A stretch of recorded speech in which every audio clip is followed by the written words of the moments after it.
Ndagira ngo rero munyemerere rwose tugaruke kuri izi breaking news na makuru yihutirwa abarwanyi ba M23 basubiye Uvira ku muvuduko udasanzwe nkuko tugiye gukomeza tubigarukaho. Ubu tuvugana abarwanyi ba M23 bageze mu bice bikikije uwo mujyi. Byagenze bite, byifashe bite, niki cyabateye gusubira Uvira? Ribaho hasi yanditse subscribe 5 kuri 5 ngiye kuba nkugezaho amakuru mashya ku rugamba.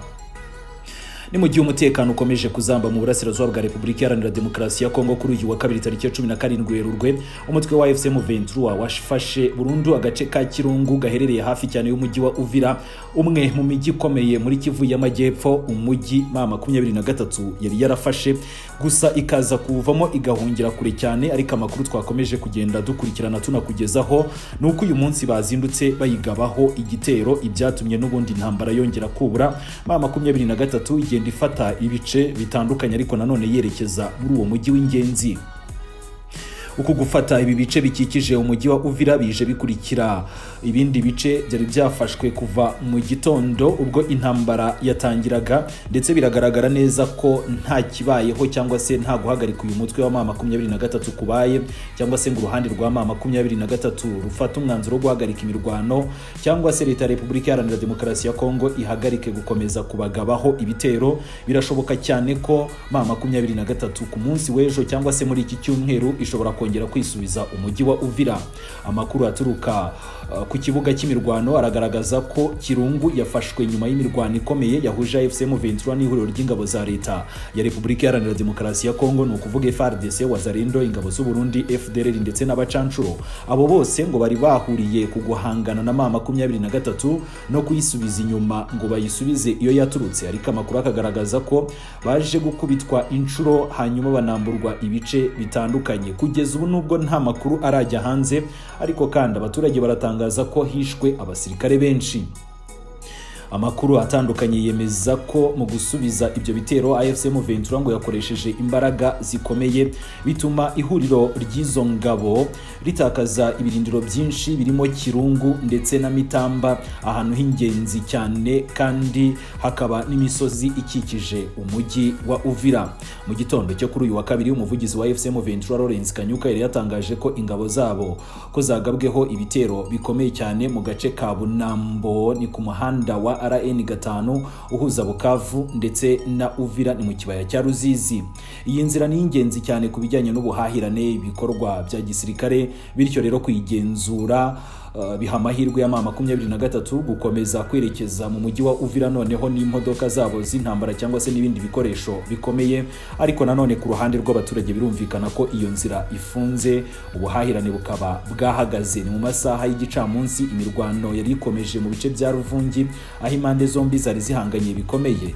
Ibiro byateye ubwoba abaturage benshi batangira guhunga berekeza mu bice bitandukanye birimo Runingu ndetse n'ahandi hasanzwe umutekano. Amakuru yagiye aturuka mu bitangazamakuru bitandukanye ndetse n'abaturage yavugaga ko abaturage bakomeje guhunga ari benshi cyane, bamwe berekeza mu mujyi wa Uvira nubwo bari mu kaga, ahanini bijyanye n'uko uwo mujyi ucunzwe n'imitwe yitwaje intwaro ndetse n'uruhande rwa leta ya Repubulika Iharanira Demokarasi ya Kongo, kandi iteka ryose rufata abaturage bo mu bice bigenzurwa na AFC M23 nk'abaturage b'abanzi.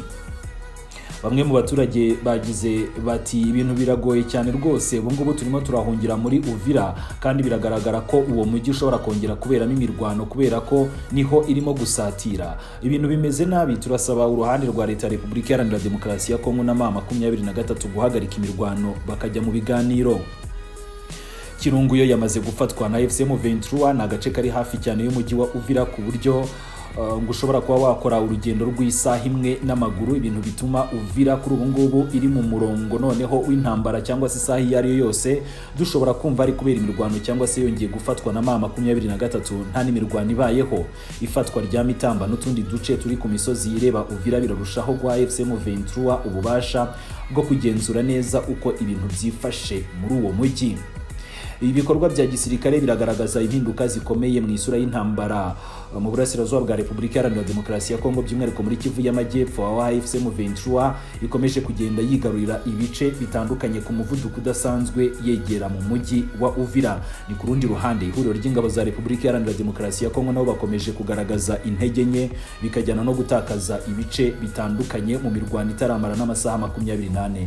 Ni mu gihe impande zombi zikomeje guhangana, abaturage bakomeje kugirwaho ingaruka zikomeye ni y'intambara, barahunga ari benshi berekeza mu bice bitandukanye nabyo batizeye neza ko babibonamo amahoro. Ibi rero bigashimangira ko imirwano ikomeje kwiyongera, ariko nanone bigashyira mu kaga uyu mujyi wa Uvira. Ese uyu mujyi urongerwe mu maboko ya M23? Ni ikibazo benshi bakomeje kwibaza. Abashyigikiye M23 bakavuga ko igihe kigeze kugira ngo birukane ihuriro rya leta Repubulika Iharanira Demokarasi ya Kongo muri uwo mujyi. Ni mu gihe amahanga aburira ko hashobora kuba noneho habaho igitutu mpuzamahanga gikomeye. Iyi nkuru iracyakurikiranwa, bivuze ko mu masaha ari imbere turagaruka noneho tuba-updatinga tubabwira uko byose byifashe, kubera ko nk'ubwo ngubwo amakuru yo kwizerwa yemeza ko kano gace k'ingenzi cyane ka Kirungu kafashwe mu masaha make cyane ashize, ibyemeza ko rero imirwano igikomeje ndetse n'ibibera ku rugamba birakomeza guhinduka. Hagati aho rero tugana ku musozo, Minembwe FARDC yakajije ibitero mu midugudu ya Mikenye ndetse na Bidegu. Ni igisirikare cya Repubulika Iharanira Demokarasi ya Kongo kuri uyu wa kabiri tariki 17 Werurwe cyakajije ibitero ku nyeshyamba zatwirwaneho ni mu misozi miremire ya Minembwe, teritwari ya Fizi mu ntara ya Kivu y'Amajyepfo. Ibi bitero birakoreshwamo drone kandi ngo byibasira imidugudu ya Mikenye ndetse na Bidegu. AFC M23 irashinja igisirikare cya leta n'abafatanyabikorwa bacyo barimo ingabo z'u Burundi, imitwe ya Wazalendo gutera amabombe mu bice bituwe cyane, kandi ngo bakaba bakomeje kurenga ku masezerano yose yo guhagarika imirwano. Ni mu ijoro ryo kuri wa 16 rishyira ku wa 17 Werurwe 2026, ihuriro ry'ingabo z'ubutegetsi bwa Kinshasa zirimo FDNB, ingabo z'u Burundi, FDLR n'abacanco n'imitwe ya Wazalendo bagabye ibitero by'amabombe bakoresheje drone z'ubwiyahuzi byibasira ibice bituwe cyane bya Mikenye, Bidegu no mu nkengero zaho muri Minembwe. Kuri iyi saha ngo ibitero by'ubugizi bwa nabi birakomeje nta kuruhuka. Ibi rero bikaba bikomeje gushyira mu kaga abaturage b'inzirakarengane, kandi AFC M23 yongeye gutangaza ko ariyo yagabweho ibitero ku nshuro ya mbere, itangaza ko ikomeza kurinda abaturage. Yongeyeho ko AFC M23 itanga abagabo ku banyagihugu n'abanyamahanga, ko ibi bitero bikomeje kugabwa n'ubutegetsi bwa Kinshasa bukomeje kwibasira abasivile batagira kirengerane mu bice bituwe cyane, harimo n'igitero cyaturutse mu bice byo ku ruhande rw'umwanzi, ariko kandi bakibutsa ko noneho ibitero biri no kwibasira ibice bitari mu mirwano nka Goma, harimo nk'igitero cyo kwa 11 Werurwe uyu mwaka. Iri huriro rigashinja umuryango mpuzamahanga gukomeza guceceka ku bwicanyi bukomeje kwibasira abasivile mu bice bitandukanye bya Kivu y'Amajyepfo. Ni mu gihe nyamara iyo M23 isubije kuri ibyo bitero bose bahagurukira icyarimwe bakayamagana. Kuri ubu rero imirwano irakomeje mu gice cya Ruzizi. Rwanda Updates irakomeza gukurikiranira hafi kandi byanze bikunze turakomeza kubaha amakuru yose ashoboka kuri iyi mirwano mishya.